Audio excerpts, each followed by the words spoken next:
Guys, ഈ season അവസാനിക്കുന്നതിന് മുമ്പ് തന്നെ അടുത്ത സീസണിലേക്കുള്ള ടോക്കും കാര്യങ്ങളും ഒക്കെ പല പ്ലേയേഴ്സും അല്ലെങ്കിൽ ക്ലബ്സും ഒക്കെ ആയിട്ട് ബന്ധപ്പെട്ട് തുടങ്ങി കഴിഞ്ഞു എന്നുള്ളതാണ്. അതിലിപ്പം ഏറ്റവും പ്രധാനപ്പെട്ട ഒന്നാണ് ഇപ്പോൾ ആയുഷ് ഛേത്രി. അദ്ദേഹം FC ഗോവയുടെ പ്ലെയറാണ്. അദ്ദേഹത്തിൻ്റെ ഒരു ഓട്ടോമാറ്റിക് കോൺട്രാക്ട് എക്സ്റ്റൻഷൻ ആ ഒരു കോൺട്രാക്റ്റിലുള്ളത് തന്നെയാണ്. അത് ആക്ടിവേറ്റ് ആകുമെന്നുള്ളതാണ് ഏറ്റവും ലേറ്റസ്റ്റ് ആയിട്ട് ആശിഷ് നേഗിയുടെയൊക്കെ ഒരു റിപ്പോർട്ടിൽ നിന്ന് നമുക്ക് മനസ്സിലാക്കാൻ സാധിക്കുന്നത്.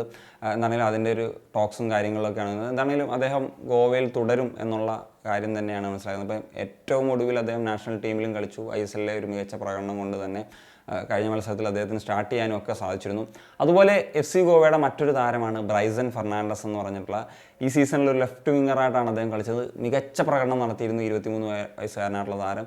ഒരു എം റോളിലും കളിക്കാനുള്ള കേപ്പബിലിറ്റി ഉണ്ട്. 7 ഗോളും 2 അസിസ്റ്റുമാണ് അദ്ദേഹം കോൺട്രിബ്യൂട്ട് ചെയ്തത്. അപ്പം ഇദ്ദേഹത്തിന് വേണ്ടിയിട്ട് ഒരു മോഹൻ ബഗാൻ ഇൻട്രസ്റ്റ് പ്രകടിപ്പിക്കുന്നു എന്നുള്ളതാണ് ഏറ്റവും ലേറ്റസ്റ്റ് ആയിട്ടുള്ള റിപ്പോർട്ട്. ഒരു സീസണിൽ നന്നായിട്ടൊരു പ്ലെയർ പെർഫോം ചെയ്താൽ ഒബ്വിയസ് ആണ് മോഹൻ ബഗാൻ ഇൻട്രസ്റ്റ് കാണിക്കുമെന്നുള്ളത്. സോ അത് സംഭവിക്കുന്നു എന്നുള്ളതാണ്. അപ്പം എൻ്റെ ഒരു ഒപ്പീനിയൻ പറയുകയാണെന്നുണ്ടെങ്കിൽ ഇപ്പോൾ ലെഫ്റ്റ് വിങ്ങിലാണ് അദ്ദേഹം കളിച്ച് തെളിഞ്ഞ് പെർഫോം ചെയ്ത് പൊയ്ക്കൊണ്ടിരിക്കുന്നത്. അപ്പം മോഹൻ ബഗാനിലേക്ക് ചെന്ന് കഴിഞ്ഞാൽ ലെഫ്റ്റ് വിങ്ങിൽ ലിസ്റ്റൺ കളിക്കുന്നുണ്ട്. അതുപോലെ തന്നെ ആഷിഖ് കുര്യൻ എന്ന് പറയുന്ന പ്ലെയർ അവിടെ നിൽക്കുന്നുണ്ട്. ആൻഡ് ഒരു അറ്റാക്കിംഗ് മിഡ്ഫീൽഡ് റോളിലാണെങ്കിലും സഹലുണ്ട്, മറ്റ് ഫോറിൻ പ്ലെയേഴ്സൊക്കെ ഉണ്ട്. അപ്പം എങ്ങനെയാണ് അവിടെ ഒരു സാധ്യത എന്നുള്ളത് കുറച്ച് ടഫായിട്ടുള്ളൊരു സാഹചര്യം തന്നെയായിരിക്കും എന്നുള്ളതാണ് എനിക്ക് തോന്നുന്നത്. അദ്ദേഹം ഇപ്പം ഒരു സീസണേ കഴിഞ്ഞിട്ടുള്ളൂ. കുറച്ചും കൂടി ഒരു എസ്റ്റാബ്ലിഷൊക്കെ ആയതിനു ശേഷം MB പോലത്തെ ഒരു ക്ലബ്ബ് ചൂസ് ചെയ്യുന്നതായിരിക്കും നല്ലത് എന്നുള്ളതാണ് എനിക്കൊരു ഒപ്പീനിയൻ ഉള്ളത്. അതുപോലെ അഭിഷേക് സിംഗ് എന്ന് പറഞ്ഞിട്ടുള്ള പഞ്ചാബ് FCയുടെ യങ്സ്റ്ററായിട്ടുള്ള താരമാണ്. 20 വയസ്സുകാരനായിട്ടുള്ള വിങ് ബാക്കാണ്. അദ്ദേഹം ബേസിക്കലി റൈറ്റ് ബാക്കാണ്. ഇപ്പോൾ ഈ സീസൺ ലെഫ്റ്റ് ബാക്കൊക്കെ ആയിട്ട് കളിച്ചു. അദ്ദേഹം ക്ലബ്ബ് വിടും എന്നുള്ള ഒരു കാര്യങ്ങളൊക്കെയാണ് റിപ്പോർട്ട്സായിട്ട് പുറത്തേക്ക് വരുന്നത്. 20 വയസ്സേ ഉള്ളെങ്കിലും ഇതിനോടകം തന്നെ 30+ മാച്ചസ് ISL കളിച്ചു കഴിഞ്ഞു. ഈ സീസണിലും ഓൾമോസ്റ്റ് 20+ മാച്ചസ് അദ്ദേഹം കളിച്ചിട്ടുണ്ട് എന്നുള്ളതാണ്. അതും ഡിഫറെൻറ്റ് പൊസിഷൻസിലാണ്. നാഷണൽ ടീമിന് വേണ്ടി കഴിഞ്ഞ ദിവസം കളിച്ചു കഴിഞ്ഞു. ഒരു നല്ല പ്ലെയറാണ്, നല്ല ടാലൻറ്റഡ് ആയിട്ടുള്ള ഒരു പ്ലെയറാണ്. RFDLലും ഒക്കെ അദ്ദേഹം മികച്ച പ്രകടനം നടത്തി. അങ്ങനെയാണ് ISLൽ ഓപ്പർച്യൂണിറ്റി വരുന്നതും ഒരു മികച്ച പ്രകടനം തന്നെയാണ് നടത്തുന്നത്. എനിക്ക് തോന്നുന്നത് അദ്ദേഹത്തിന് ഇപ്പോൾ റൂമേഴ്സ് കേട്ടിരുന്നു ഈസ്റ്റ് ബംഗാൾ ആയിരിക്കും എന്നുള്ളത്. ഞാനിത് ഉറപ്പിച്ച് പറയുന്നില്ല, അങ്ങനത്തെ ഒരു വാർത്തകളും കാര്യങ്ങളൊക്കെ വന്നിരുന്നു.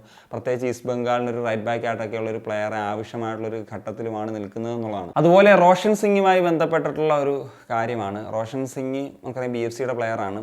അദ്ദേഹം ഇതുവരെ BFC ആയിട്ട് കോൺട്രാക്റ്റ് എക്സ്റ്റെൻഡ് ചെയ്യാൻ റെഡി ആയിട്ടില്ല എന്നുള്ളതാണ് വാർത്തകൾ വരുന്നത്. അദ്ദേഹം ഒരു ലെഫ്റ്റ് വിങ് ബാക്കായിട്ട് കളിക്കുന്ന പ്ലെയറാണ്. അത്യാവശ്യം റൈറ്റ് ബാക്കിലും കളിക്കും. നാഷണൽ ടീമിലേക്ക് സ്ഥിരം പ്ലെയറാണ്. അദ്ദേഹം ഒരു 3 CR ഒക്കെയാണ് ചോദിക്കുന്നത് എന്നുള്ളതാണ് ആശിഷ് നേഗിയുടെ റിപ്പോർട്ടിൽ നിന്ന് മനസ്സിലാക്കാൻ സാധിക്കുന്നത്. സോ ആ ഒരു സാഹചര്യമാണെങ്കിൽ BFC ഒരു കോൺട്രാക്റ്റ് കൊടുക്കും. കാരണം അങ്ങനെ സ്പെൻഡ് ചെയ്യാൻ ഒരു ഇത് കാണിക്കുന്ന 2 ക്ലബ്ബുകൾ കൊൽക്കത്തൻ ക്ലബ്സാണ്, മോഹൻ ബഗാനും ഈസ്റ്റ് ബംഗാളും. മോഹൻ ബഗാനും ഓൾറെഡി റോഷൻ സിംഗിൻ്റെ ഒരു ആവശ്യകത ഉണ്ടോ എന്നുള്ളതിൽ ആവശ്യകത ഇല്ലെങ്കിലും അവർ സൈൻ ചെയ്യാറുണ്ട്. എങ്കിലും റോഷൻ സിംഗും ഒരു പ്രിഫറൻസ് വെക്കുമല്ലോ. സത്യം പറഞ്ഞാൽ ഈസ്റ്റ് ബംഗാൾ അദ്ദേഹത്തിന് ഈ ഒരു സാലറി ഇതൊക്കെ വെച്ചിട്ടാണെങ്കിൽ ചൂസ് ചെയ്യാൻ പറ്റുന്ന ഒരു ക്ലബ്ബാണ്. കാരണം അവർക്ക് പറഞ്ഞ പോലെ ഒരു ലെഫ്റ്റ് ബാക്കിനൊക്കെ ആവശ്യമായിട്ടുള്ള സാഹചര്യമാണ്. നമ്മൾ മുമ്പ് സംസാരിച്ചിട്ടുള്ളതാണ്. അവരുടെ വിങ് ബാക്ക് പൊസിഷനാണ് ഒരു വീക്കായിട്ടുള്ളത്. അപ്പം റോഷൻ സിംഗിനെ കൊണ്ടുവന്നു കഴിഞ്ഞാൽ അതൊരു നല്ല ചോയ്സായിട്ട് വരാനുള്ള സാധ്യതകളൊക്കെ ഉണ്ട്. അപ്പം അഭിഷേക് ആൻഡ് റോഷൻ സിംഗിനെ എന്ന 2 വിങ് ബാക്സിനെയാണ് ഈസ്റ്റ് ബംഗാൾ എത്തിക്കുന്നതെങ്കിൽ അത് ഈ ഒരു സമ്മറിലെ ഏറ്റവും വലിയ 2 ഇന്ത്യൻ ട്രാൻസ്ഫേഴ്സ് ആയിട്ടൊക്കെ മാറാനും സാധ്യതയുണ്ട്. നമുക്ക് നോക്കാം എന്താണ് ആ ഒരു കാര്യങ്ങളിലൊക്കെ സംഭവിക്കാൻ പോകുന്നത്. അപ്പോൾ എന്താണ് നിങ്ങളുടെ ഒപ്പീനിയൻ തീർച്ചയായിട്ടും കമ്പോസ് സൈനിങ് ഓഫ്.